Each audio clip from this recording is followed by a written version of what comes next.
Gravação iniciada. Muito obrigado, Luiz Felipe.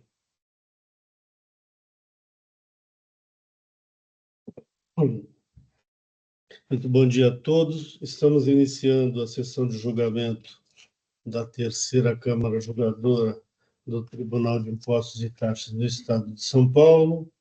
Hoje é dia 15 de outubro de 2025. Muito obrigado a todos que estão nos acompanhando direto e indiretamente. Temos aqui hoje 3 estudantes acompanhando a nossa sessão. Sejam bem-vindos. O Dr. Luiz Moraes vai fazer sustentação oral pela Brasmed, o Dr. Kevin pela Braskem.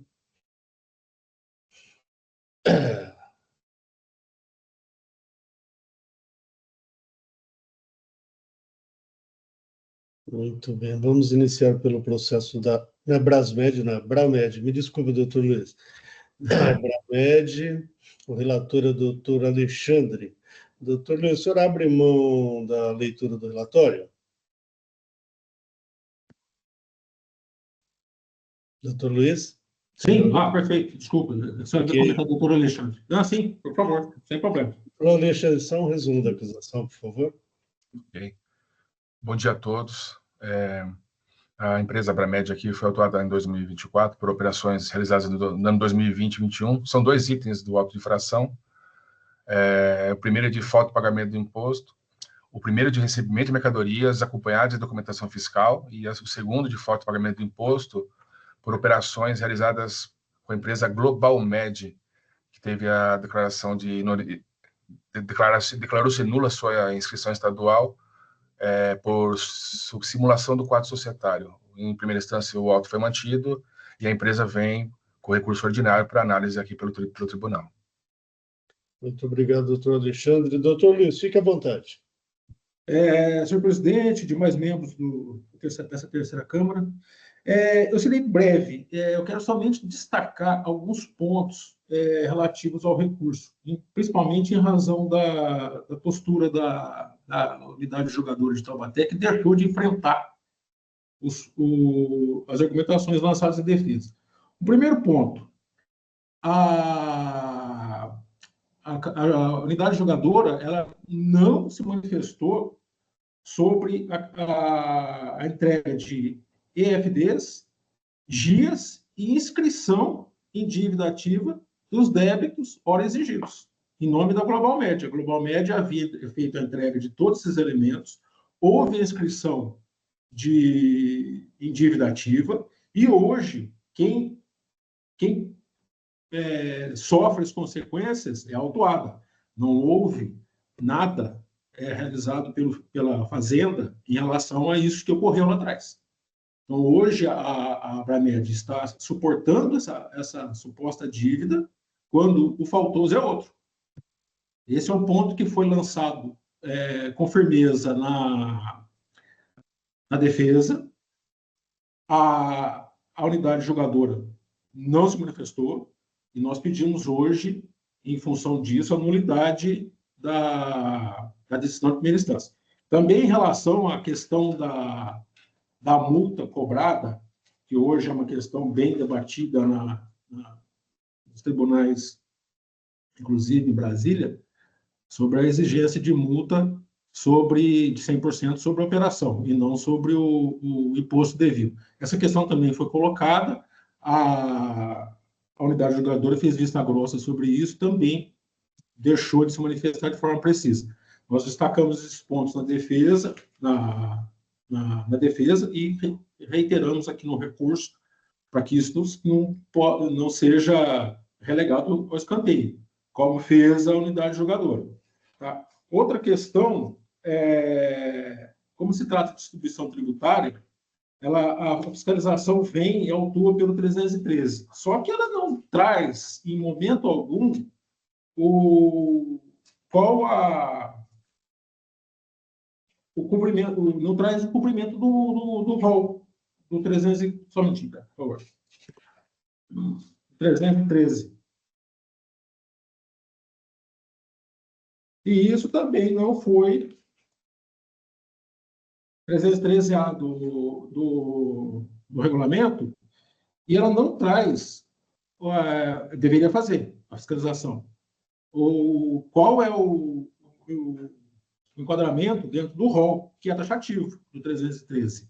E a fiscalização não fez, e isso foi foi lançado na defesa e também reiterado agora no recurso. E isso sem a defesa da Abramed. Deixou de cumprir a obrigação, a fiscalização, e a autoridade julgadora deveria ter verificado isso, não fez também. Mais esse ponto. E depois, em se tratando, como é a fiscalização com essa sistemática de desconsiderar todas as notas fiscais da Global Med, ela simplesmente derruba o regulamento da submissão tributária. E se ela faz isso e transfere toda essa obrigação para a Abramed, ela deveria observar o princípio da não cumulatividade também. Não foi feito isso na autuação, e também nada foi verificado quando da decisão de Taubaté, que é a da unidade julgadora de Taubaté, né?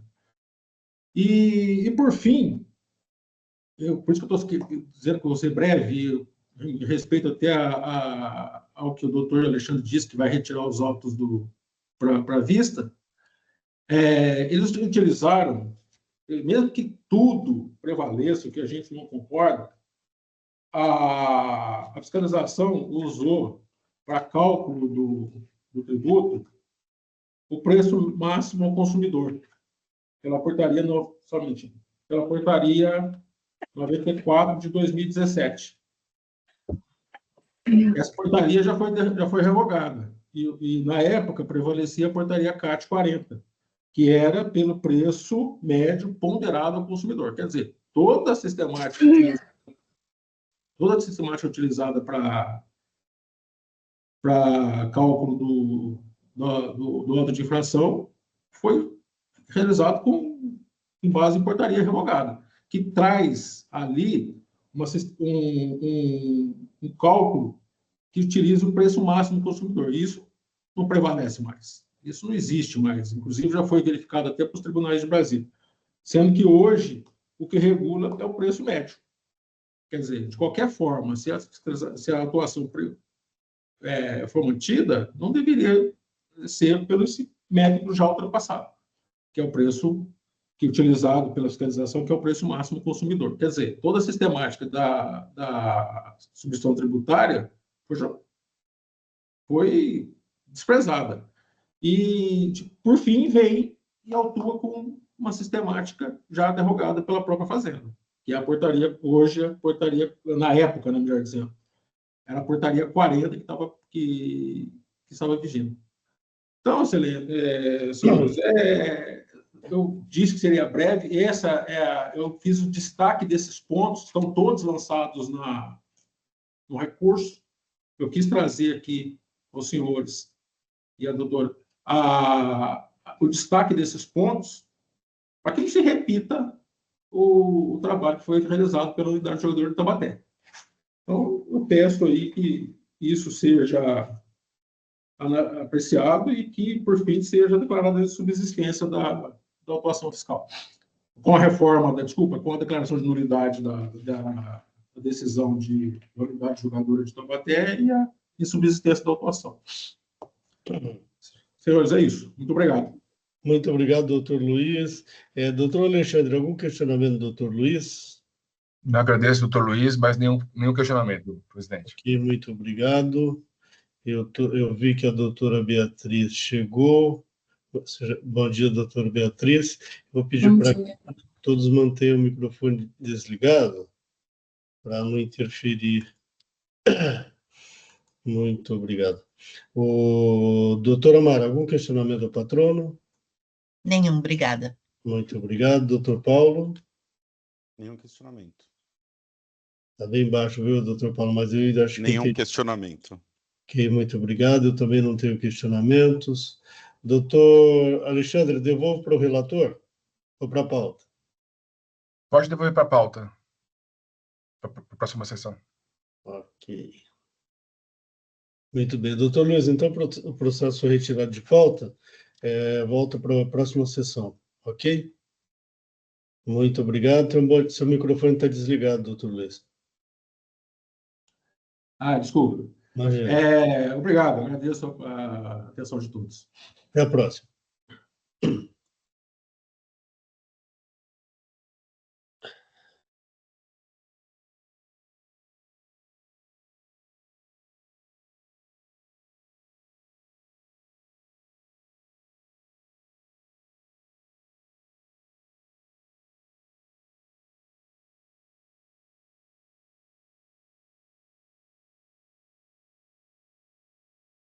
Tudo bem. O próximo processo, doutor Kevin Girato está presente, eu sou o relator, Braskem Polímeros. Bom dia a todos. Bom dia, doutor, seja bem-vindo. Doutor Kevin, registrado já a sustentação oral. Eu sou o relator. Doutor Kevin, basta o resumo das acusações? Basta, para mim sim. Então, aqui são 4 acusações de falta de exibição de livros fiscais. Livro de entrada, livro de saída, registro de inventário e RAICMES. Doutor, fique à vontade. Bom dia a todos, senhor relator, né, doutor Bermar Costa, doutor Paulo Maceta, doutor Mara Caramico, doutor Alexandre Dias, senhor representante fiscal. Conforme muito bem relatado, trata-se de um auto de infração que exige a multa pela não apresentação dos arquivos da escrita fiscal digital da empresa. Para entender um pouquinho melhor a situação, é necessário voltar um pouco antes da lavratura do auto de infração e considerar que a empresa foi notificada a apresentar os arquivos no dia 9 de dezembro de 2020, concedendo-se o prazo de 30 dias para apresentação dos arquivos em discussão. No dia 14 de janeiro de 2021, ou seja, apenas 5 dias depois do prazo concedido em notificação para entrega dos arquivos magnéticos, foi lavrado o presente auto de infração, exigindo uma multa isolada no valor de R$ 1.825.851, em razão da falta de entrega dos arquivos magnéticos. Esse, então, é o contexto que foi lavrado o auto de infração, tá? Imediatamente após a lavratura do auto de infração, é importante nós mencionarmos que a empresa transmitiu os arquivos solicitados. Então, entre os dias 22 e 25 de janeiro de 2021, dentro do prazo para apresentar a defesa, e apresentou a transmissão das EFDs em sua defesa, solicitando a aplicação do artigo 527-A para relevar ou reduzir a multa aplicada, tendo em vista a regularização da situação. Na defesa, ainda foi justificado o atraso em razão da empresa ter considerado de forma equivocada a suspensão dos prazos forenses, de 20/12 a 20/1, como aplicável aos prazos da Secretaria da Fazenda, o que se mostrou indevido. Mas considerando o período de festas, de Natal e de Ano Novo, ainda que não se justifique o atraso na entrega dos documentos, há uma certa atenuante, pois esse é o procedimento de praxe no Poder Judiciário como um todo. Já em sua defesa, a recorrente demonstrou que cumpria todos os requisitos objetivos e subjetivos para a aplicação do 527-A ao presente caso, não havendo que se falar na falta do pagamento do imposto, e considerando que os arquivos foram entregues com a defesa, também restaria afastada qualquer hipótese de dolo por parte da empresa, não havendo ainda a vedação para concessão da benesse em relação à infração específica capitulada. Por outro lado, também foram apontados alguns problemas técnicos em relação ao auto de infração, tal como a ausência de controle de qualidade da portaria CAT 115 de 2014, que posteriormente estou comprovado que foi feito somente após a apresentação da defesa, isso é, em data do dia 17 de fevereiro de 2021. O documento está na folha 133, tá? Fiz questão de pontuar aqui, demonstrando que quando foi realizado o controle de qualidade, os arquivos já haviam sido transmitidos, o que justificaria uma acusação em atraso na entrega de arquivos naquela data em 17 de fevereiro de 2021. Mas não na falta de transmissão dos arquivos, já que haviam sido efetivamente transmitidos naquela data. Outro problema apontado diz respeito à forma como as acusações foram realizadas, pois, embora o problema tenha sido a falta de transmissão da escritura fiscal digital, a empresa acabou sendo multada pela falta de entrega de diversos arquivos que compõem a escrita fiscal, tal qual o registro de entrada, saída, apuração do ICMS, inventário, aplicando-se a multa de 1% para cada um dos livros que deixou de ser transmitido, incidindo, assim, uma multa de 1% para cada um dos livros, o que implicou na cobrança na prática de 4% sobre o faturamento da empresa e não de 1% conforme seria esperado. Nesse caso, ainda que houvesse agravante de não se aplicar o redutor de 1% do faturamento nos últimos 12 meses, aplicável às multas isoladas, por interpretar que todas as infrações implicariam na falta de entrega das dias, o que agravou ainda mais o valor da multa aplicada. Tá? Assim, nós estamos diante de um caso bastante extremo. A manutenção de uma multa de quase 2 milhões de reais pelo cumprimento de uma obrigação acessória com cerca de 15 dias de atraso, que a empresa demonstrou cumprir todos os requisitos, inclusive do 527A do RICMES, é necessária a redução ou relevação da multa, e vem tentando reduzir, né, ou relevar essa multa dentro da razoabilidade já faz 5 anos aqui no tribunal, já tendo o processo percorrido um longo trajeto, tendo sido anulado 2 decisões, uma de primeira e outra de segunda instância, e a empresa vem aqui pedir respeitosamente aos senhores juízes que analisem novamente o presente caso à luz do artigo 527A do RICMES, ponderando principalmente, tá? E aqui eu fiz algumas ponderações específicas. Que o atraso na entrega dos arquivos magnéticos se deu na época de final de ano, que a empresa se equivocou com a suspensão dos prazos forenses. Esse é o primeiro ponto. Que o auto de infração foi lavrado sem renotificação para apresentação dos arquivos magnéticos, que é a prática comum da fiscalização nesses casos, de fazer 2 notificações, ou seja, notificação e renotificação. Que os arquivos foram apresentados, ainda que com atraso depois de lavrado o auto de infração, eles foram efetivamente apresentados. Que o controle de qualidade do auto de infração da portaria CAT 115 de 2014 só foi realizado depois da entrega dos arquivos magnéticos, que ao invés de aplicar apenas uma multa de 1% pela falta de entrega da EFD, foi aplicada multa de 1% para cada livro, resultando, na prática, em 4% ao invés de 1%, que seria a multa padrão. Que em relação aos antecedentes, a empresa não possui nenhum antecedente fiscal. Tem apenas um auto de infração lavrado anterior e este que já foi pago e não possui nenhum outro auto de infração atualmente em discussão na Secretaria da Fazenda. Que em relação ao porte econômico, a multa aplicada é superior ao faturamento mensal médio da empresa nos meses autuados, conforme se comprova dos extratos das EFDs transmitidas às folhas 85 e 113. São essas as minhas considerações, tá, que eu gostaria de reforçar aqui. E gostaria de ponderar, né, e frisar que os arquivos magnéticos foram entregues à fiscalização dentro do período decadencial. Os arquivos eram de 2018 a 2020, foram entregues em janeiro de 2021, ou seja, 2 anos antes de iniciar a decadência dos arquivos mais antigos. A fiscalização teve o tempo para analisar os arquivos, nenhum outro ato de infração foi lavrado. A empresa só tem essa pendência perante a Secretaria da Fazenda e tem intenção firme de resolver, nesse sentido, conta com a sabedoria dessa Câmara Julgadora, para achar uma medida de justiça a ser aplicada ao presente caso, com a necessária aplicação do princípio da razoabilidade, para que se possa chegar a um valor condizente com as circunstâncias do caso concreto em análise, a por fim, efetivamente, essa discussão que perdura há tanto tempo. Essas seriam as minhas considerações, tá? Eu agradeço a atenção e a oportunidade dos senhores, me coloco à disposição para os esclarecimentos que fizerem necessários, e em relação à matéria, muito obrigado. Muito obrigado, Dr. Kevin.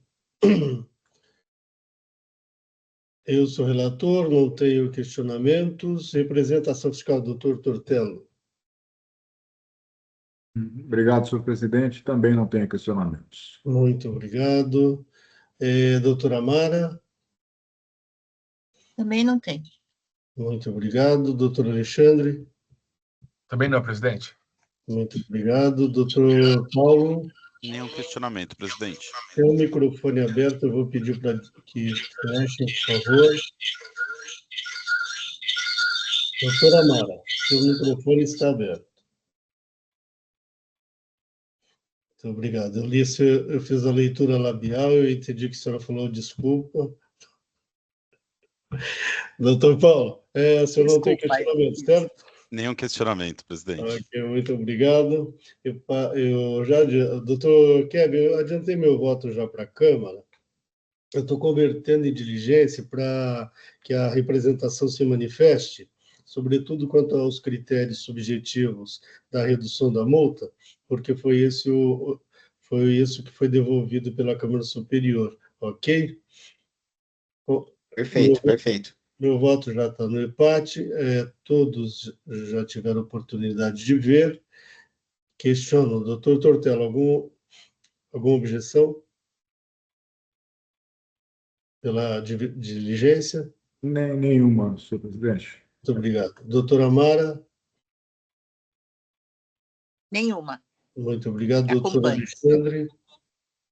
Também não, acompanha esse voto. Muito obrigado. Doutor Paulo? Nenhuma divergência, eu acho que tem que ir para diligência para representação fiscal se manifestar assim. Perfeito. Encerrando de... deixa eu voltar aqui, eu já estou no processo da CRENAC, da doutora Amara. Eu já ia fechando ele, viu, doutora? Vamos lá. O meu voto já foi juntado, deixa eu só confirmar. Foi. Doutor Tortelli, eu estou concedendo 10 dias para... Tem o microfone aberto. Eu estou dando 10 dias para manifestação da representação fiscal aqui. Se possível, se conseguir fazer em menos, a Câmara agradece. Eu acredito que não haverá nenhum problema, senhor presidente, porque é um processo já visto e é uma questão apenas de produzir o parecer, coisa que eu acredito que farei rapidamente. Muito obrigado, viu? Quórum.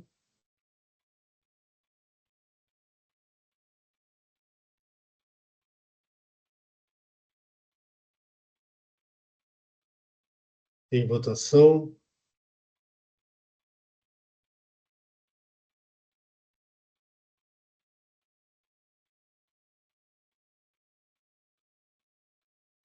Encerrando a votação.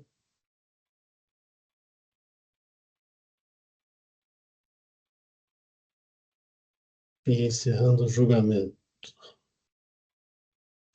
Doutor Kevin, então saiu em diligência para representação. Vamos aguardar o retorno, ok? Ok, eu agradeço a todos. Tenham um ótimo dia, uma ótima continuidade da sessão. Um abraço. Muito obrigado, tenha um bom dia. Doutora Beatriz. Bom dia.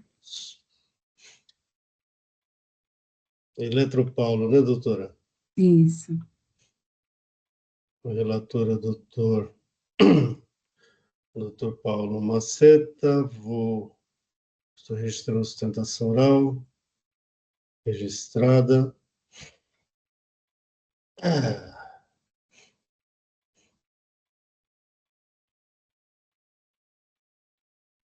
Doutora Beatriz, a senhora abre mão da leitura do relatório?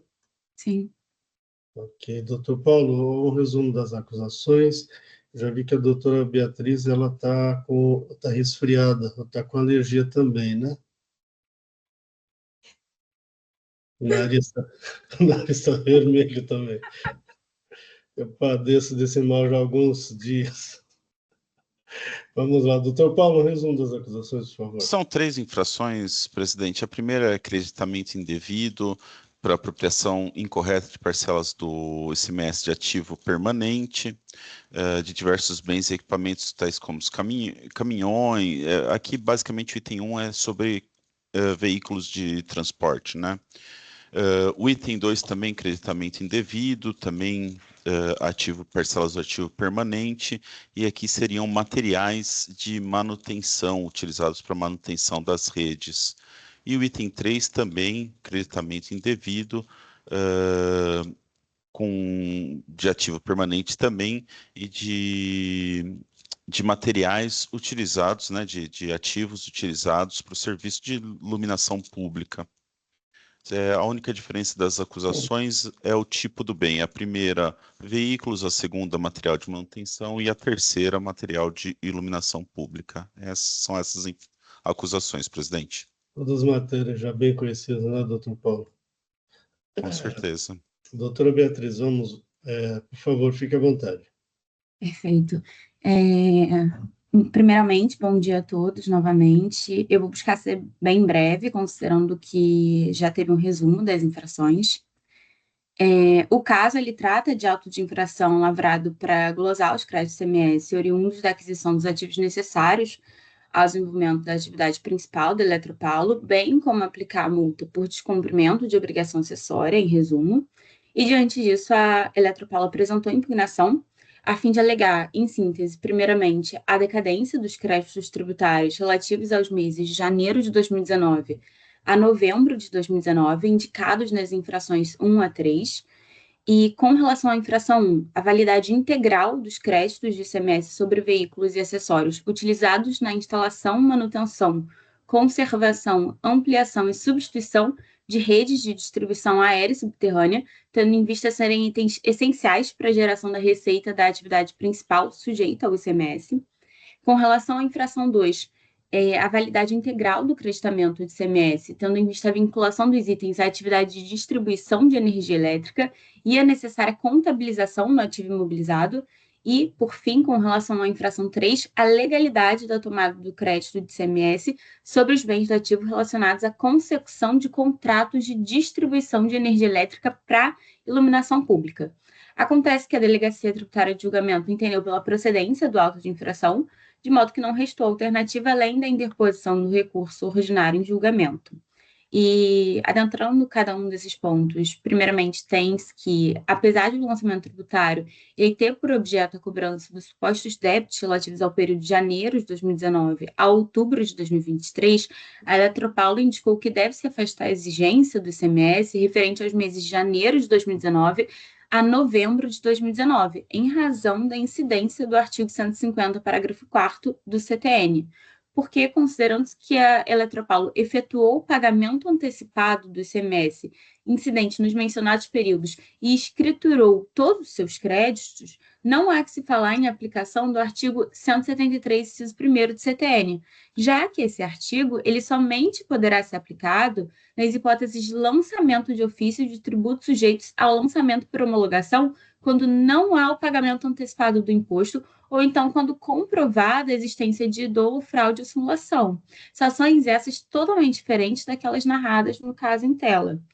E assim, conforme entendeu o STJ no julgamento do recurso especial 973.733 Santa Catarina, somente surgirá a possibilidade de aplicação do prazo decadencial contado a partir do primeiro dia útil do exercício seguinte àquele em que o lançamento poderia ter sido efetuado, se não houver a correta declaração pelo contribuinte do tributo sujeito ao pagamento antecipado na exação.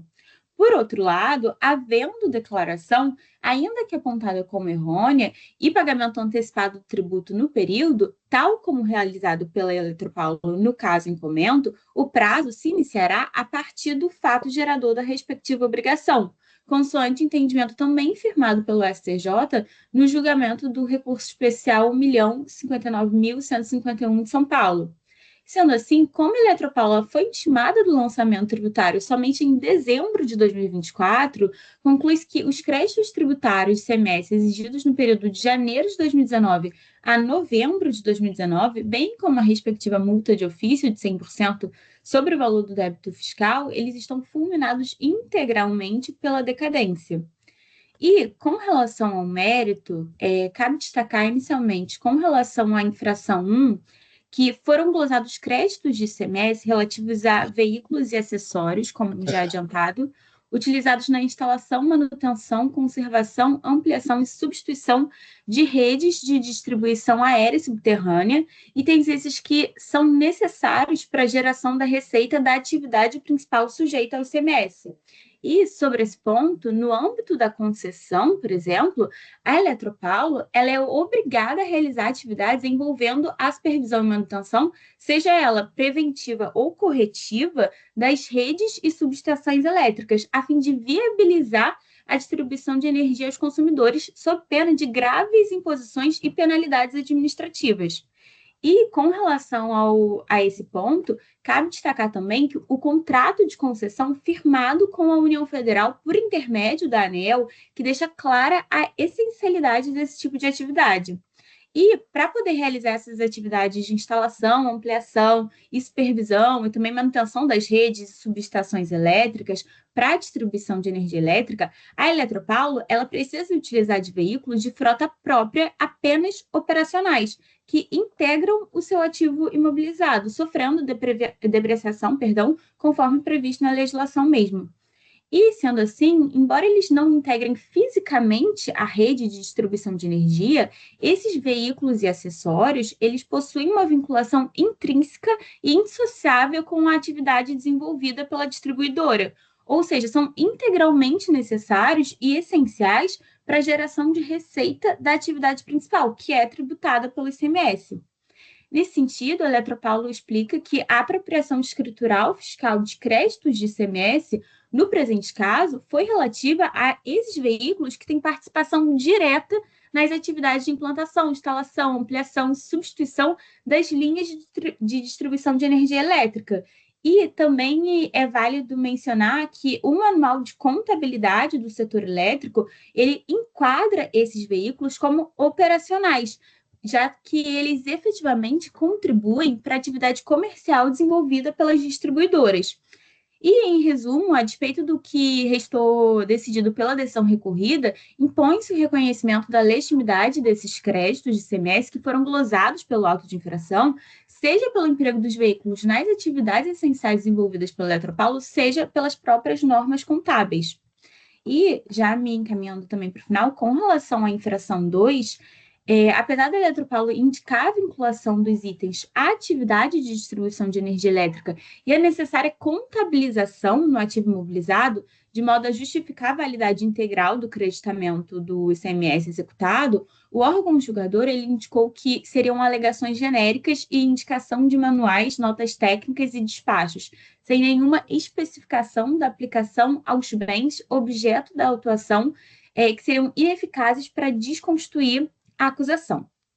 Acontece que, conforme foi explicado pela Eletropaulo em sede de recurso ordinário, para que ela possa distribuir a energia elétrica, se faz necessário utilizar uma infinidade de materiais, de bens e ativos de toda a natureza, justamente pelo fato de que a rede de distribuição de energia elétrica ela é formada por componentes indissociáveis que seguem rígidos padrões técnicos e que lhe atribuem uma unidade funcional apta a servir de meio para o fornecimento de energia elétrica.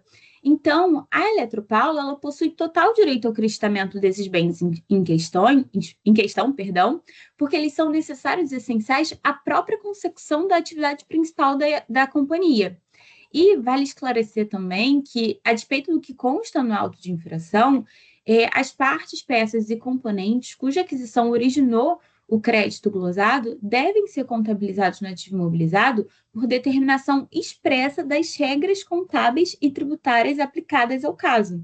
E, embora seja intuitivo que o ativo imobilizado da distribuidora de energia elétrica é composto de itens como cabos de energia, transformadores, fios, postes, medidores, etc., materiais que tiveram direito ao crédito reconhecido, também é importante destacar que as partes e peças destinadas aos equipamentos integrantes do ativo imobilizado, eles devem seguir essa mesma classificação contábil dos equipamentos já mencionados, uma vez que eles viabilizam o seu funcionamento e operação.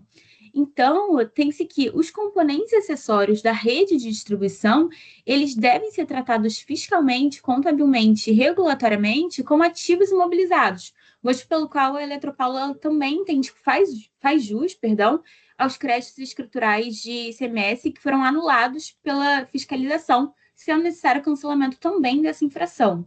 E com relação à última infração, a infração 3, a fiscalização efetuou a glosa dos créditos escriturais ICMS sob a justificativa de que os bens utilizados pela Eletropaulo se destinariam à execução de serviço de iluminação pública, que, no entendimento fiscal, não seria uma atividade sujeita à tributação pelo ICMS. Nesse ponto, é importante destacar que, embora o serviço de iluminação pública ele não esteja no campo de incidência do ICMS em sua essência, indiretamente, ou seja, através da receita principal do Eletropaulo, esse valor ele sofre a oneração do imposto estadual por ocasião do fornecimento de energia elétrica ao município para que esse forneça o serviço de iluminação pública aos munícipes. Acontece que, esse é um ponto muito importante, a decisão recorrida, ela ignorou o posicionamento do próprio Tite e insistiu em afirmar que o aproveitamento do crédito seria vedado, visto que o serviço tomado seria alheio à atividade do estabelecimento, apesar de ter a Eletropaulo demonstrado por diversas vezes que esse serviço não seria alheio à atividade, sim relacionado. Desse modo, ao contrário do que é alegado na decisão recorrida, o próprio Tite vem sim se posicionando de forma favorável à possibilidade de creditamento sobre itens destinados exclusivamente ao serviço de iluminação pública, no sentido de que tais bens, mesmo que empregados na prestação de serviço de iluminação pública, dão direito ao crédito do imposto. E, além disso, é importante registrar que o próprio acordo de fornecimento de energia elétrica firmado com o município de São Paulo, ele é claro no sentido de que a Eletropaulo ela é obrigada a manter o funcionamento das instalações e ampliação da rede de distribuição com o fim de viabilizar a iluminação pública dos cidadãos paulistas. E, portanto, resta clara a necessidade de cancelamento também desse tópico, da glosa objeto desse tópico, tendo em vista a legitimidade da apropriação dos créditos ICMS relacionados aos bens empregados na consecução do contrato de iluminação pública, inclusive com a validação jurisprudencial do Tite. E, por fim, apesar da Eletropaulo ela ter requerido a conversão do julgamento em diligência, o órgão julgador entendeu por não acatar esse pedido. Acontece que, como foi demonstrado que o entendimento adotado pela Fazenda ele se encontra equivocado, a Eletropaulo requeriu novamente que a autoridade julgadora determine a realização da diligência com o fim de que se confirme a procedência dos argumentos que sustentam o recurso em julgamento, mediante análise pormenorizada dos documentos e também daqueles que a autoridade entender como eventualmente necessários para o cumprimento da diligência requerida. E, por todo exposto, a Eletropaulo requer que seja dado provimento ao recurso ordinário, a fim de que preliminarmente seja reconhecida a decadência já mencionada com relação ao período de janeiro de 2019 a novembro de 2019, e, quanto ao mérito, requer-se também o cancelamento integral do auto de infração com relação às infrações 1 a 3, e, adicionalmente, também requer a conversão do julgamento em diligência, de modo a atestar a validade da tomada de créditos sobre todos os itens glosados. Muito obrigada pela atenção. Muito obrigado, doutora Beatriz. Doutor Paulo, algum questionamento à patrona? Nenhum questionamento, presidente. Muito obrigado. Doutora Amora, algum questionamento à patrona? Não, obrigada. Muito obrigado. Doutor Alexandre? Também não, presidente. Obrigado. Doutor Tortello, representação fiscal? Também nenhum questionamento, presidente. Obrigado. Muito obrigado. Doutor Paulo, vamos ao voto? Sim, como eu já deixei disponível meu voto para todos, eu vou acabar fazendo uma leitura mais sucinta do meu voto, sem ler ele integralmente. Então, preliminarmente, a autuada alegou a decadência pelo artigo 150, parágrafo 4 CTN, mas eu entendo que a óbice, a aplicação acatamento da decadência, dada a súmula 9 do tribunal. Então, eu não acato essa preliminar de decadência. Ela também, autuada, alega que o julgamento deveria ser convertido em diligência. Aí, o parágrafo 1º do artigo 25 da Lei 13.457 coloca que é uma faculdade dos órgãos de julgamento a conversão em diligência para esclarecimento de matéria de fato que eu não entendo necessário nesse momento. Em relação ao item 1, que é quanto a veículos, né? O meu entendimento, o creditamento somente seria possível para itens que participassem do processo de fornecimento de energia elétrica. Os veículos e outros itens de manutenção não participam. Não se discute aqui a importância da supervisão e manutenção da operação, porém tais atividades não se confundem com o processo tributado pelo ICMS de fornecimento de energia elétrica. Reforço meu entendimento de jurisprudência do Tite. Aqui eu cito o voto da da ilustre juíza, doutora Cacilda Peixoto, que do AIN 4136005, que ela coloca bem claro, não vou ler o voto dela, mas ela cita a jurisprudência majoritária da Câmara no sentido de impossibilidade de creditamento. Dessa feita, entendo que o item 1 deve ser mantido. O item 2, com a mesma raciocínio do item 1, da não participação dos itens na operação tributada pelo ICMS, também entendo que o item 2 deve ser mantido. Em relação ao item 3, eu entendo que também não deve ser acatada a alegação da autuada, porque sobre o serviço de iluminação pública não incide o ICMS, portanto, os equipamentos e instalações de iluminação pública, as quais são conectados após o término do equipamento de fornecimento de energia, não são bens necessários para a distribuição de energia, mas sim para a iluminação pública.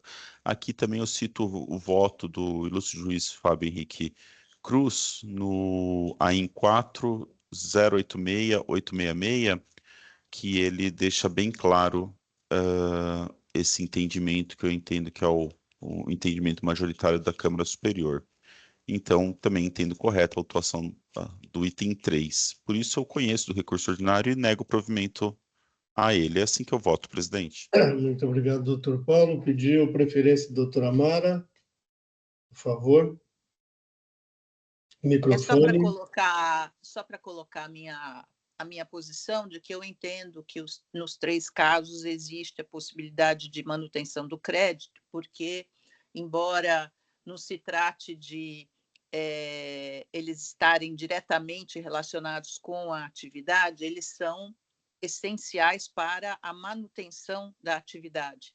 Então, por isso é que eu entendo que as autuações devem ser canceladas. Eu já registrei o voto. Muito obrigado, doutora Mara. Informo que seu vídeo desapareceu. Já apareceu? Ué? A senhora está usando 2 aparelhos, né? Não, eu estou usando 2 aparelhos porque a minha Então, internet dá para ver, sim, está ruim. No da câmera. Presidente, eu acho que pode estar na outra página. Está na outra página. Eu tô me vendo. Mas eu estou vendo a Mara. Eu não consigo ver todos. Eu não consigo ver a galeria grande, entendeu? Entendi, mas estou aqui. Muito obrigado, doutora Mara. Doutor Tortello, representação fiscal. Parabenizar os 2 juízes pelos votos apresentados. É conhecida a posição da representação fiscal no sentido de que esses créditos não podem ser aproveitados. E a questão, mais uma vez, volto a dizer, como na sessão passada, essa questão da essencialidade não pode ser alçada, ao nosso ver, em condição para se aferir a legitimidade do crédito ou não, já que se supõe que todos os ingressos numa empresa, sob o regime capitalista, devam ser essenciais para exercer a atividade. Então, nesse sentido, se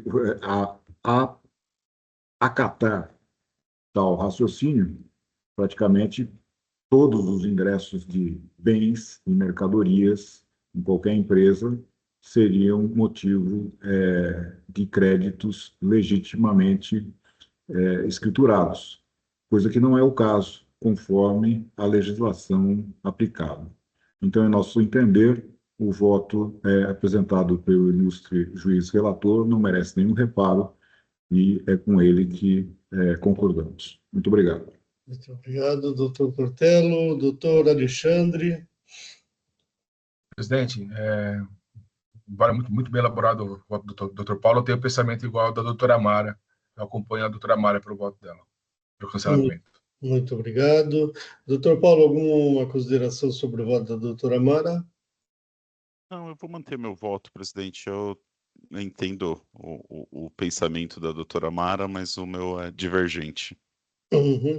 Muito obrigado. Eu já tive votos em casos semelhantes, eu afastei a acusação fiscal.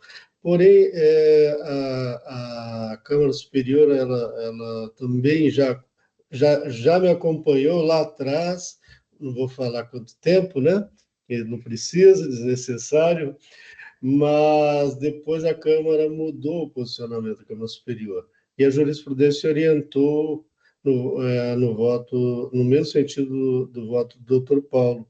E eu passei a adotar essa posição também, porque manter a minha posição seria só marcar posição, né? Então, eu vou acompanhar o doutor Paulo. Mais alguma consideração, senhores? Não? Muito bem, então encerrando debates.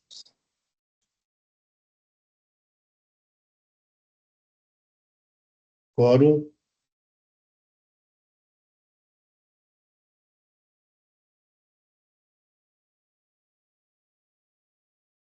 Em votação.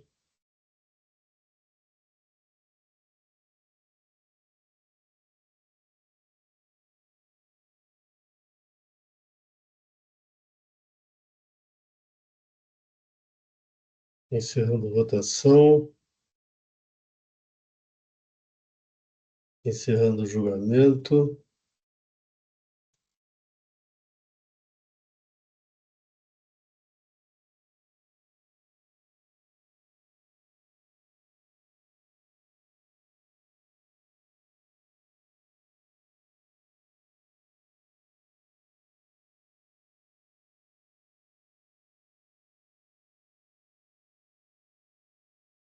Muito bem, doutora Beatriz. Então, por desempate, o voto de Minerva, prevaleceu o voto do doutor Paulo, relator. Ok? Foi negado o provimento do recurso. Muito obrigado, tenha um bom dia. Obrigada, bom dia. Hidratação e chazinho ajudam. Eu também, muito obrigada, bom dia. Obrigado, bom dia.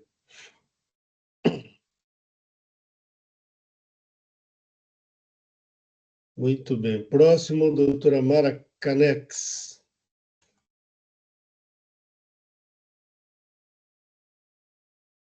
Pronto. Tem sustentação, por acaso? Não. Tá, eu já passei para vocês o voto. Na verdade, eu estou convertendo o julgamento em diligência porque faltou a manifestação fiscal sobre a diligência que foi realizada. Então, eu estou convertendo para que o fiscal se manifeste, para que os autos depois retornem a julgamento. A senhora pode juntar o voto, por favor?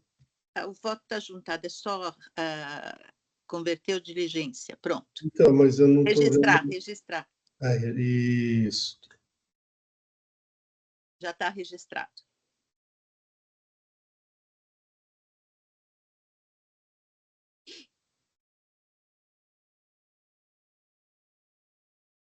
Perfeito. Em discussão, representação fiscal. Obrigado, senhor presidente. Embora a representação tenha se manifestado no retorno da diligência, em folhas 1652 e 1654, no sentido de que há já nos autos elementos suficientes para a manutenção do auto de infração, não há nenhuma objeção contra a conversão em diligência para que a própria fiscalização se manifeste. Perfeito. Muito obrigado, doutor Tortello. Doutor Alexandre. Acompanhe pela diligência, presidente. Muito obrigado, doutor Paulo. Também acompanho a diligência. Muito obrigado. Eu também acompanho a diligência. Encerrando o debate, quórum.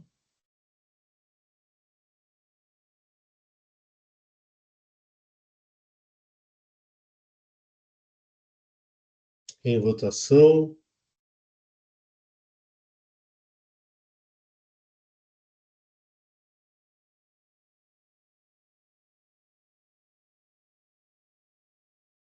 Encerrando a votação. Encerrando o julgamento.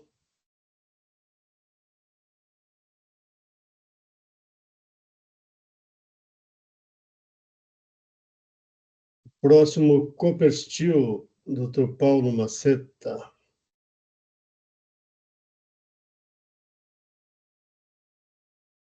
Doutor Paulo, vamos lá?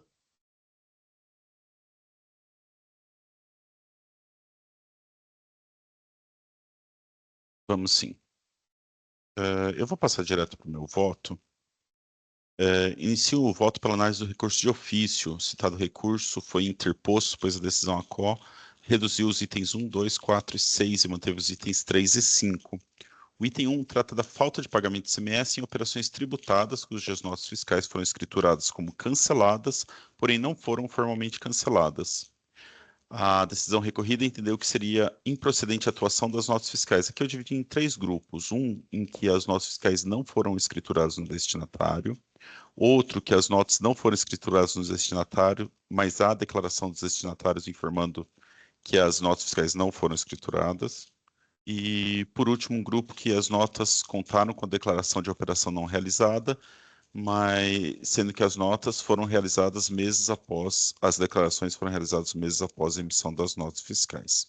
A decisão manteve a autuação das notas tais que, apesar de contarem com declaração de desconhecimento da operação por parte do destinatário, o auditor fiscal autuante, no retorno de diligência, comprovou que tais notas foram escrituradas no destinatário e tiveram aproveitamento de seus créditos, Já o item 6 trata da escrituração como cancelados notas fiscais de saída hábeis em operações não tributadas. Nesse item, a decisão de primeira instância entendeu serem improcedentes as operações com notas fiscais que não foram escrituradas nos destinatários. Em relação aos itens 1 e 6, entendo que a decisão de primeira instância deve ser reformada para o restabelecimento das infrações. É incontroverso que as notas foram escrituradas como canceladas, sendo que eram notas fiscais que não foram canceladas. As notas fiscais continuam com hábeis nos sistemas fazendários, não tendo sido canceladas, ou seja, podem ser escrituradas nas empresas, gerando o direito ao crédito. Importa destacar que as declarações de não ocorrência de operações foram produzidas após a atuação, 3 anos após os fatos, e, portanto, não geram prova satisfatória da não ocorrência dos fatos. Ainda, algumas das declarações de não ocorrência das operações não são assinadas por responsáveis pela empresa, ou não são identificadas assinaturas, ou não são nem ao menos assinadas. Some-se a isso o caso de uma nota fiscal que foi escriturada no destinatário e a autuada apresenta declaração do destinatário informando que não houve a realização da operação. Esse fato enfraquece ainda mais as declarações, pois note-se que essas declarações de não ocorrência da operação podem não representar a realidade. Disso se nota que a mera declaração do destinatário não é prova que a operação não ocorreu ou que o crédito não foi ou será apropriado no destinatário. E mais, não pode a ação de outro agente, como a escrituração de nota fiscal pelo destinatário, implicar na ocorrência ou não da infração fiscal realizada pela autuada. O item 2 trata da falta de pagamento de ICMS por emitir e escriturar notas fiscais de saída de operações tributadas, classificando como não tributadas. A decisão recorrida afastou a exigência do item 2 para 3 notas fiscais, pois a autuada logrou comprovar a existência de notas fiscais complementares. Daqui eu descrevo quais notas complementares referem-se a quais notas emitidas. Correto o entendimento da decisão recorrida, dada a comprovação pela autuada. Importa destacar que tal entendimento é corroborado pelo auditor fiscal autuante em sua manifestação fiscal. Dessa forma, deve ser mantida a decisão recorrida em relação ao item 2. O item 4 trata da falta de escrituração de notas fiscais de entrada em operações tributadas. A decisão ACO excluiu da autuação a nota fiscal 342, emitida pela Usitec, e a nota fiscal 25, emitida pelo Lenho Verde. A nota fiscal 342 contém a informação retorno conforme nota fiscal de remessa número 1403, de 19/10/2020. Ocorre que a nota fiscal 1403 não é de emissão da autuada e, portanto, de se concluir que se trata de erro da Usitec, emissora da nota fiscal 342, assim correta a exclusão de tal nota fiscal da autuação. A nota fiscal 25, emitida pela Lenho Verde, trata de operação de remessa de amostras. A autuada alega que não reconhece a operação. Contudo, o certo é que o artigo 214 do RICMES obriga a escrituração das notas fiscais a qualquer título. Caso não reconhecesse a operação, a autuada deveria realizar o procedimento de desconhecimento da operação, porém não o fez até o momento da autuação. Dessa forma, a nota fiscal 25, ao contrário do indicado na decisão recorrida, deve retornar a compor a autuação do item 4. Dessa forma, o recurso de ofício deve ser parcialmente provido para restabelecer integralmente os itens 1 e 6 e reincluir a nota fiscal 25 no item 4, mantendo o cancelamento do item 2 para as notas fiscais tais e o cancelamento do item 4 para a nota fiscal 342. Passo a análise do recurso ordinário. Em relação ao item 1 e 6, a autuada apresenta alegações de que operações não ocorreram, de acordo com os documentos supostamente emitidos pelo destinatário. Aqui utilizo como razão decidir o já expresso na análise do recurso de ofício para afastar tais alegações. A autuada alega ainda, em relação ao item 1, que a infração deveria ser recapitulada para a linha B do inciso 1 do artigo 85 da Lei 6374, da linha B, inciso 1, para a linha C do mesmo inciso. Indo à legislação citada, vemos que a linha B abarca a infração do item 1, pois trata-se de documento emitido, mas não escriturado, sendo que a linha C trata do caso em que o documento tenha sido escriturado, o que não ocorreu no presente caso. Dessa forma, correta a capitulação e não deve ser acatada a alegação da autuada. Em relação ao item 2, a autuada alega que para os notas fiscais remanescentes, que está tentando localizar os comprovantes de recolhimento. Aqui, o artigo 19 da Lei 13.457 indica que deveriam ser apresentados no momento da defesa, né? Não aguardar a autuada encontrar esses documentos. Em relação ao item 3, a autuada alega que a fiscalização não atendeu ao disposto no parágrafo 9 do artigo 84 do anexo 1 do RICMES, incorrendo em vício formal na notificação. Tal normativo estabelece que, decorridos 120 dias da remessa da mercadoria sem que tenha sido havida a comunicação do seu ingresso nas áreas incentivadas, será o remetente notificado ao prazo de 60 dias, né, apresentar a prova da contestação. A autuada alega que, apesar do normativo estabelecer que o prazo para apresentação das comprovações de ingresso na Zona Franca de Manaus seria de 60 dias, a notificação de folhas 39 e 40 estabeleceu um prazo de 15 dias para apresentação da documentação. A meu ver, tal fato não invalida a infração.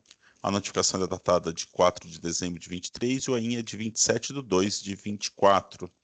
Ou seja, transcorreu o prazo de 60 dias para apresentação da documentação sem que isso fosse feito. Também de se notar que as operações autuadas no item 3 são de março de 23, ou seja, mais de 3 anos e meio antes da notificação. Prazo mais suficiente para a autuada buscar as comprovações de ingresso na Zona Franca de Manaus. Assim, não houve qualquer prejuízo à defesa, a notificação indicar prazo diverso constante no normativo citado pela autuada. O fato é que a autuada teve o prazo citado no normativo para apresentar a documentação e não o fez. Dessa forma, tal item do AIN deve ser mantido. A autuada alega em relação aos itens 4 e 5 que as notas fiscais 238 e 247 da Usitec não seriam notas fiscais de venda, mas sim de retorno de conserto. Todavia, a infração trata de falta de escrituração do documento fiscal. Se a nota tratava de venda ou retorno, certo que as notas fiscais não foram escrituradas. Não tendo sido escrituradas, não deve ser acatada a alegação da autuada e a infração deve ser mantida. A alegação da autuada da operação com a nota fiscal 25 da Lenha Verde não merece prosperar, pelas mesmas razões que eu já expus no voto relativo ao recurso de ofício. Ainda a autuada alega que a capitulação da multa para o item 6 não está em linha com a infração. A infração do item 6 trata da escrituração de documentos não cancelados como cancelados em operações não tributadas, e a multa foi capitulada na linha C do inciso 5 do artigo 85. A aparente contradição entre a infração e a capitulação é facilmente resolvida ao analisarmos os artigos 58 e 87 do RICMES, que informam como deve ser feita a escrituração dos documentos fiscais. No caso, não há escrituração dos valores das operações e também a escrituração dos documentos fiscais como se estivessem cancelados. Não se pode considerar uma nota fiscal como escriturada se sua escrituração não considera seus valores e indica a condição da nota que não condiz com a realidade. Dessa forma, entendo que a capitulação da multa condiz com a infração e deve ser mantida. Daí eu vou aplicar a súmula 13 e afastar a alegação de confiscatoriedade da multa, pois ela é baseada em lei válida, vigente e eficaz. A autuada pede ainda a relevação ou redução ou relevação da multa baseada no artigo 527-A. No presente caso, não há exigência do imposto e não há indicação no AIN de que as infrações foram praticadas com dolo, fraude e simulação. A autuada não apresenta informação sobre seu porte econômico e seus antecedentes fiscais.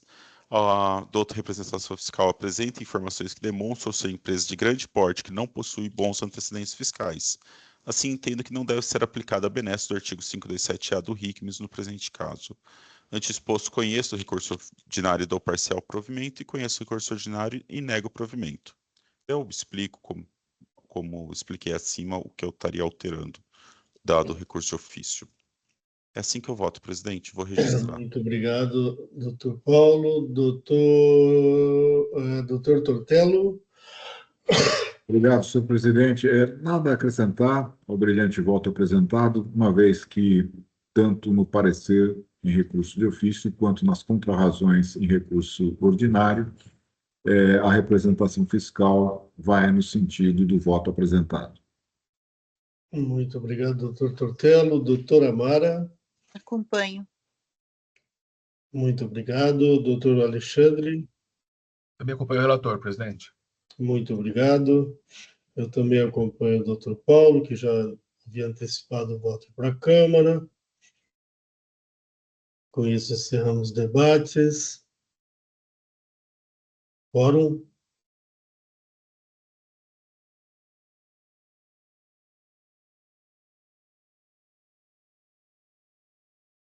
Em votação.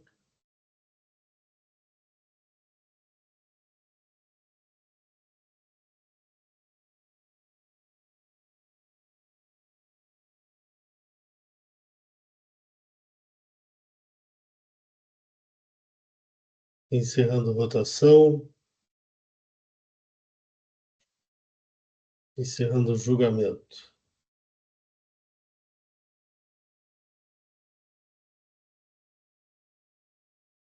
Próximo voto é Krenak do Brasil, doutora Amara, por favor.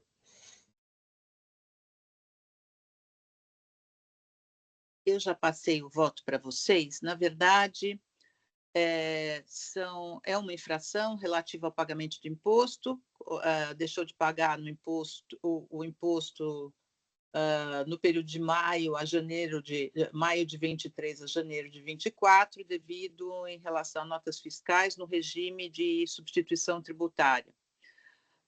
Existe defesa, é um auto de infração lavrado contra a empresa e contra os solidários, sendo um responsável solidário, que é o senhor Rodrigo Mansur, que ele é uma responsabilidade pessoal de sócio, e depois duas outras responsabilizações, uma para a senhora Camila e a outra para o senhor Adriano. Acho que é funcionário e o outro seria o contador, tá?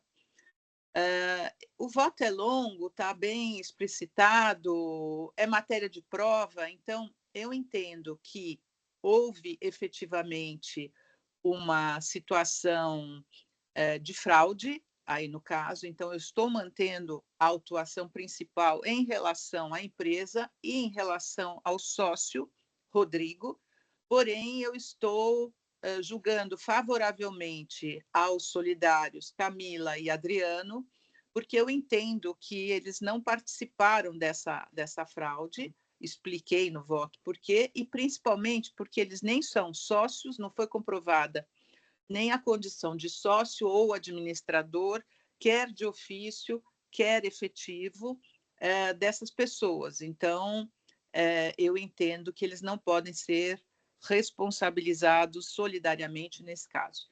Então, eu dou provimento integral aos recursos dos solidários, como fala, Camila e Adriano, e nego provimento integral aos recursos do principal da empresa, né? E do solidário Rodrigo Garcia Mansur. É como voto.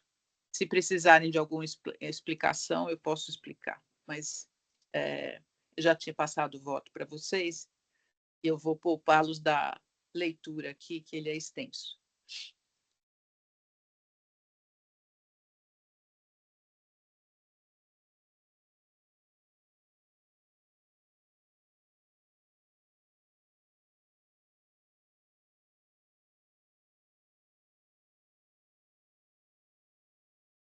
Não, a doutora Mara não está ouvindo porque eu fechei meu microfone. Eu estou falando aqui e só agora eu percebi que o microfone e a câmera estão... Doutora Mara, a senhora fez uns ajustezinhos no voto, então, Fiz. Perfeito. Mas sem alterar a substância. Não, só complementei que não preenche o artigo 10, inciso 13 da lei.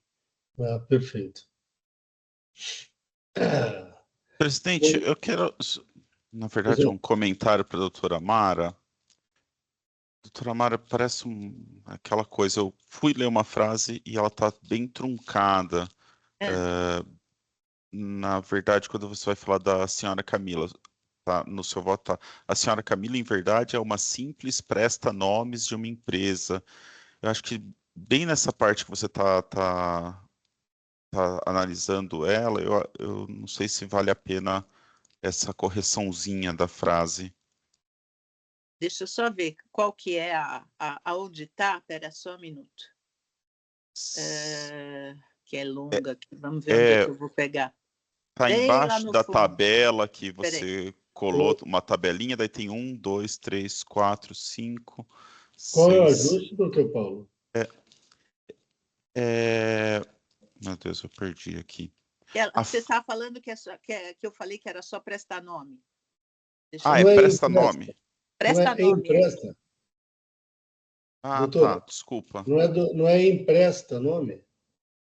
Não, é presta nome, que na verdade eu não sei se é empresta, mas que Eu eu acho que é saiba é um empresta, que ela presta nomes, empresta o que ela nome para ser usado. presta o nome para ser usado, entendeu? Isso. Tudo bem. Eu achei que esse presta-nomes tivesse truncada, mas agora eu entendi Não. Botaria empresta nome, que eu acho que é o termo mais utilizado, não é? Mas você acha que precisa corrigir? Porque para mim é prestar Não. o nome, entendeu? Ele está prestando, é como se dando o nome, entendeu? Não, tudo bem. Emprestando o nome.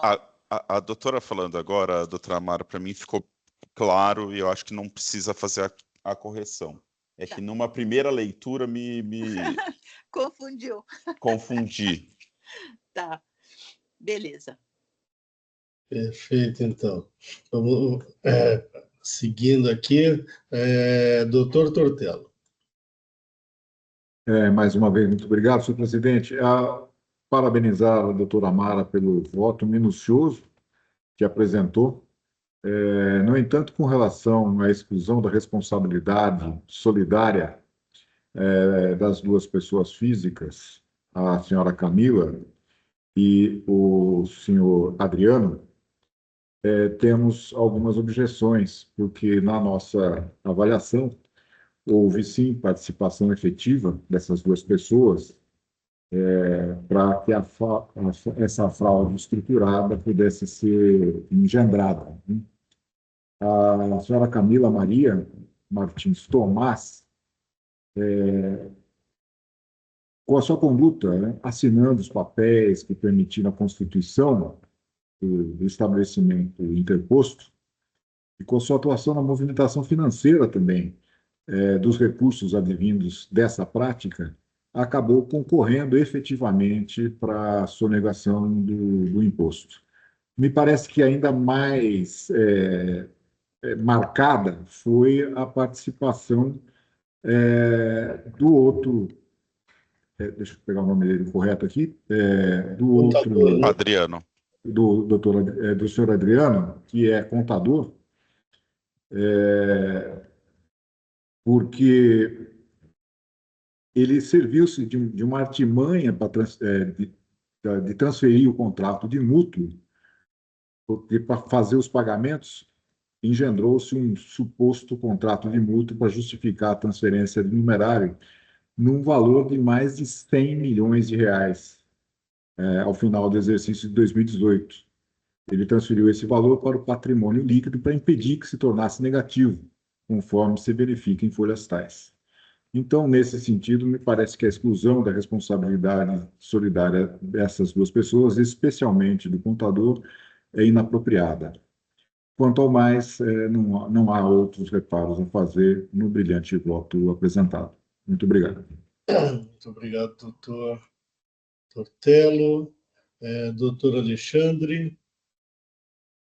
Eu acompanho o voto da doutora Amara. Muito obrigado, doutor Paulo.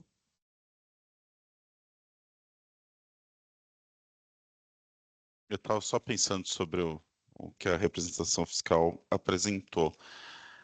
Todavia, vendo o voto da doutora Amara, eu entendo que realmente, principalmente, não demonstrou qual o benefício econômico apurado, tão somente que ele, como contador, fez a operação que estava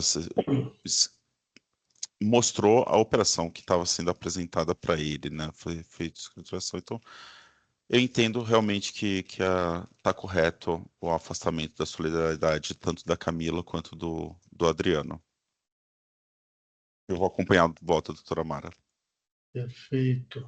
Doutora Mara, me dá só um minutinho que eu estou vendo uma coisa aqui.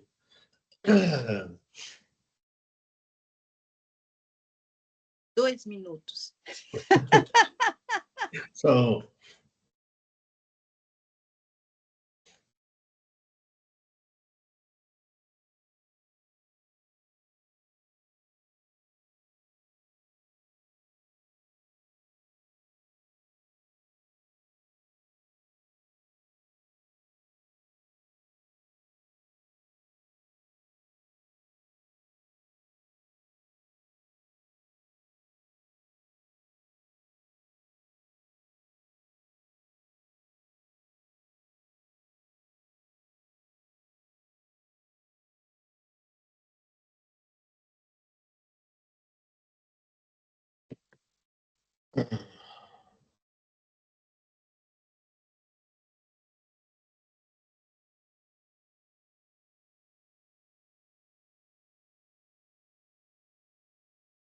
Muito bem, já olhei o que eu tinha que olhar.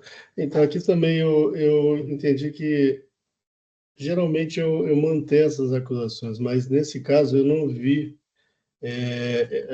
Primeiro essa senhora me dá a impressão que funcionou, pelo que eu vi nos autos e também do voto da relatora, ela era uma empregada, e ela cumpriu ordens em que pese as ilegalidades, as, as infrações, as juridicidades praticadas. Mesma coisa o contador, né? Talvez com um grau um pouquinho mais diferente, mas ele funcionou meio como contratado para levar a efeito a coisa. Participou?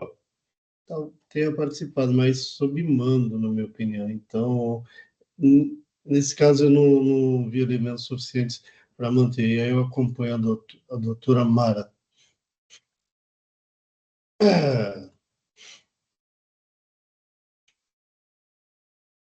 Presidente, queria só destacar Pois um não. trechinho do voto da doutora Mara, que para mim esclarece alguns pontos, quando ela fala que, está falando do senhor Adriano, que ela coloca, além disso, não me parece que o contador, ou o senhor Adriano, teria competência ou mesmo a responsabilidade pela definição dos preços que são praticados pela empresa assessoradas, ou seja, seria esse o ponto principal da infração, esses preços colocados. Então, por isso que eu entendo que ele, se foi passado para o contador que o preço era não caberia ao contador passar outro preço, né, das notas fiscais. É, Eu acho que isso, para mim, foi um ponto bem relevante para a exclusão da solidariedade.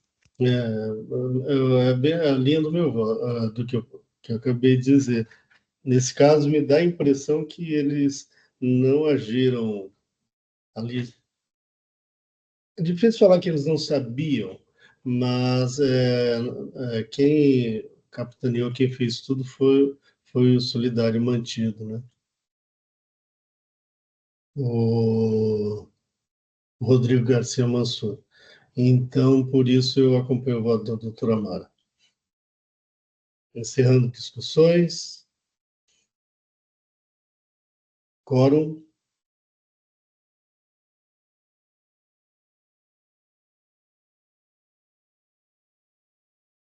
Em votação.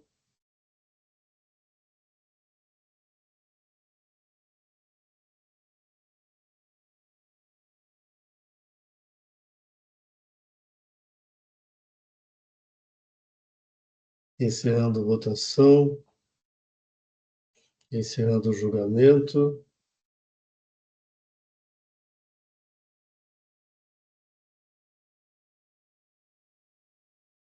Encerrado. O último processo da nossa pauta é a Comercial Agrícola Campinas, relator doutor Alexandre Dias, em vistas que eu pedi.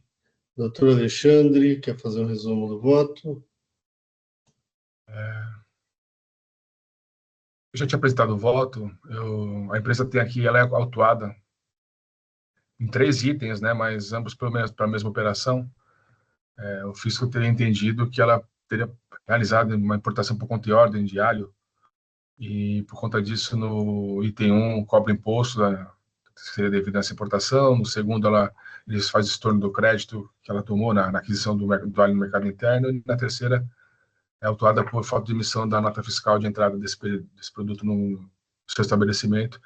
Eu acolho a preliminar de decadência em relação aos itens, são 3 DIs, né, em relação a uma delas, que representa os itens 1.1, 2.1 e 3.1 do DDF, eu acolho a preliminar de decadência, e no mérito, eu proponho o cancelamento do auto de infração, porque não há provas de que ela tenha participado da importação, ela adquire essa mercadoria já no mercado interno, depois de nacionalizada da empresa Roma.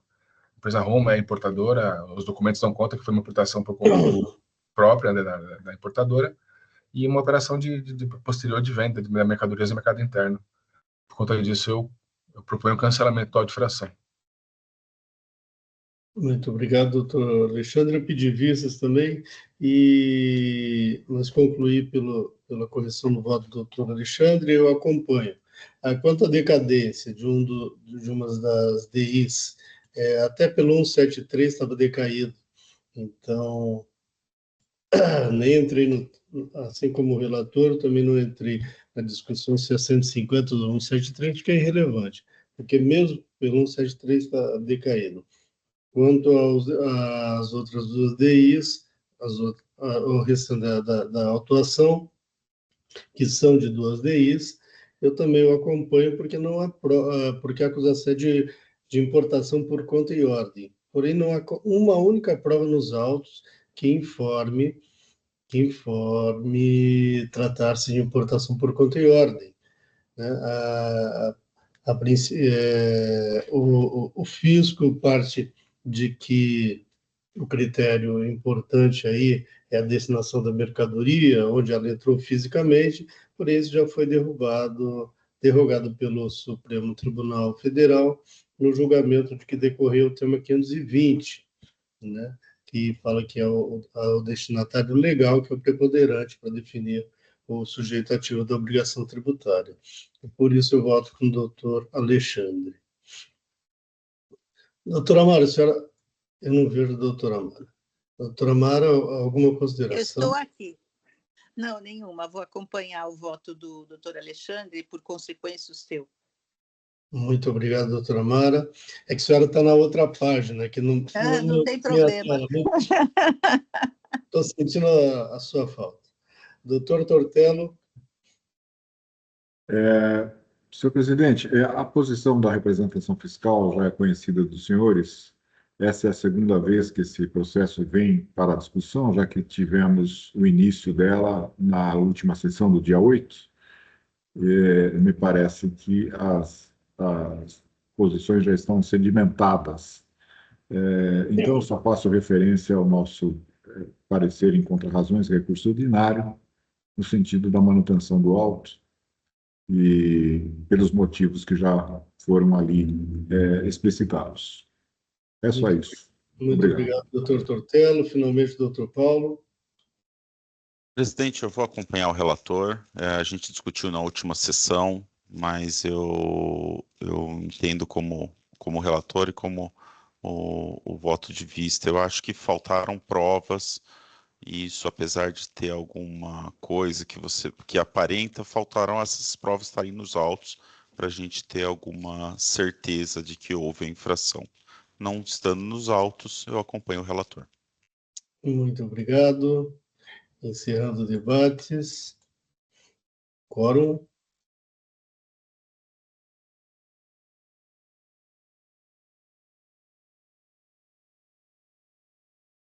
Em votação.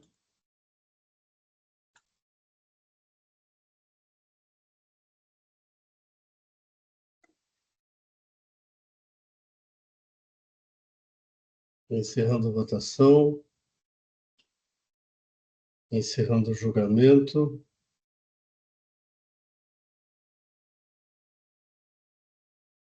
Bom, com isso, concluímos a nossa pauta de hoje. Estou encerrando a sessão de julgamento da terceira Câmara Julgadora do Tribunal de Impostos e Taxas do Estado de São Paulo. Hoje é dia 15 de outubro de 2025. Muito obrigado a todos que nos acompanharam pela internet, pelos estudantes que nos acompanharam aqui também, aqui pela web. Elvis, Simone, tem mais um aí, Silvia Cristina, muito obrigado, foi um prazer recebê-los. Bom final de curso para vocês e até uma próxima. Tenham todos um bom dia.